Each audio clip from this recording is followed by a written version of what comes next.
নমস্কার বন্ধুরা, welcome to আরকে sports. আশা করি তোমরা সবাই সুস্থ ও ভালো আছো। তো আজকের এই ভিডিওতে কিছু গুরুত্বপূর্ণ বিষয় এই ভিডিওতে শেয়ার করার আছে, তাই একটু স্কিপ না করে এই ভিডিওটা শেষ অবধি দেখতে থাকো এবং এই চ্যানেলে প্রথমবার এসে থাকলে চ্যানেলটিকে তোমরা সাবস্ক্রাইব করে নিও। প্রথম যে খবরটা শেয়ার করব, গুরমিত সিং ইন্ডিয়ান এই গোলকিপারকে নিয়ে আইএসএলের একটি দল বড় একটা চমক দিতে চলেছে। বর্তমান সময়ে দাঁড়িয়ে মার্কোসের রিপোর্ট অনুযায়ী জানা যাচ্ছে আইএসএলের 4টি দল এই প্লেয়ারটিকে দলে নেবার জন্য লড়াই করছে।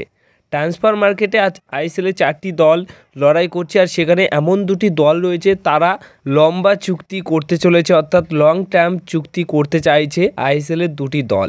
তো এখন এটাই দেখার যে সেই 4টি দল কোন 4টি দল, এবং তার মধ্যে অবশ্যই এইটা একটা কনফার্ম বলতে পারি যে সেই 4টে দলের মধ্যে অবশ্যই কেরালা ব্লাস্টার এফসি দল কিন্তু আছে, এবং অবশ্যই নর্থ ইস্ট ইউনাইটেড এফসি দলও থাকতে পারে।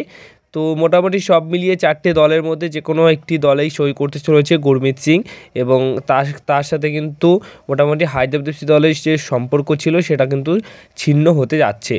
এবার যে বিষয়টা শেয়ার করব সেটা হচ্ছে আরমান্দো সাদিকিউ এবং জেসন কামিন্স, এই দুই প্লেয়ারকে নিয়ে কিন্তু বড়সড় সমস্যায় পড়তে চলেছে আগামী বছর।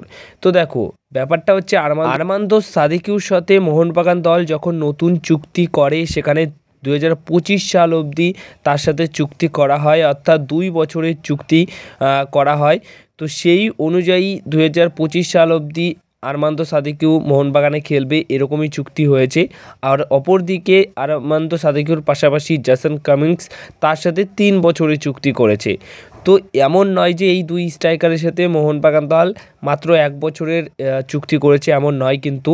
তো অনেক শর্ত, অনেক তাদের যে চুক্তি রয়েছে সেই চুক্তিতে অনেক শর্ত রয়েছে টাকা পয়সার ক্ষেত্রে এবং অন্যান্য কিছু ক্ষেত্রে।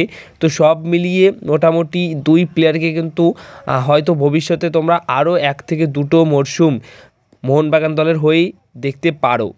বর্তমান সময়ে দাঁড়িয়ে তাদের যা পারফরমেন্স, তাতে করে কিন্তু মোহনবাগান দলের সমর্থকরা কোনোভাবেই তাদের দুজনকে সহ্য করতে পারছেন না, বা তারা চায় না যে তারা দুজনে খেলুক মোহনবাগান দলে।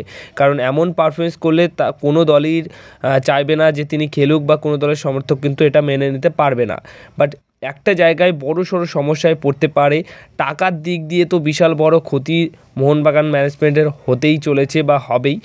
সেটা হচ্ছে চুক্তি। যেহেতু চুক্তি মোটামুটি একজনের আরও 2 বছর রয়েছে আর একজনের আরও 1 বছর রয়েছে, তো এখানেই কিন্তু বড়সড় সমস্যায় পড়তে পারে এই দুই প্লেয়ারকে নিয়ে মোহনবাগান দলের ম্যানেজমেন্ট বা মোটামুটি সঞ্জীব গোয়েঙ্কা। তো যদি এখন এই দুই প্লেয়ারকে ছাড়তে হয় তাহলে অনেক টাকার হয়তো ক্ষতিপূরণ দিতে হতে পারে।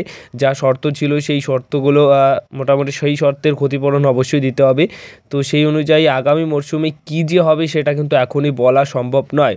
এমনও হতে পারে যে এই দুই প্লেয়ারকে রেখে দিয়েই পরিকল্পনা করতে হচ্ছে, কিন্তু নতুন কোচ আসলে হয়তো অন্যরকম সিদ্ধান্ত হতে পারে। বাট এখানেই একটা বড়সড় সমস্যার মধ্যে কিন্তু পড়ে গেছে যে জেসন কামিন্স এবং আরমান্দো সাদিকিউকে নিয়ে কী করবে মোহনবাগান দল। যদি দেখো এমন কিছু থাকতো, 1 বছরের চুক্তি যদি দুটি প্লেয়ারের সাথেই করা হতো, তাহলে কিন্তু আমার মনে হয় এই জানুয়ারি ট্রান্সফার উইন্ডোতেই তাদেরকে ছেড়ে দিতে পারতো। বাট এখানে হচ্ছে চুক্তি লম্বা চুক্তি করেছে, যার কারণে এই জায়গাটাতেই একটু পিছিয়ে গেছে বা একটু সমস্যায় পড়েছে এই দুই প্লেয়ারকে নিয়ে মোহনবাগান দল। কিন্তু সমস্যা হলেও মোটামুটি এই দুই প্লেয়ারের মধ্যে অন্তত একটা প্লেয়ারকে তো ছাড়তেই হবে আর নতুন প্লেয়ার নিয়ে আসতে হবে। এবার দেখা যাক সেটা কী হয়। পরের যে বিষয়টা শেয়ার করব সেটা হচ্ছে কোচ আন্তোনিও লোপেস হাবাস। মোটামুটি এখন কিন্তু তার একটা জিনিস বোঝার আছে, সেটা হচ্ছে অবশ্যই আরমান্দো সাদিকিউ, জেসন কামিন্স দুজনে বিদেশি প্লেয়ার হলেও তাদের যা পারফরমেন্স, তাতে করে কিন্তু প্রথম প্লেইং 11-এ তাদের তেমন একটা জায়গা থাকে না, এবং তারা কিন্তু ম্যাচে খুব বেশি তাদেরকে সময় দেওয়া উচিত নয়।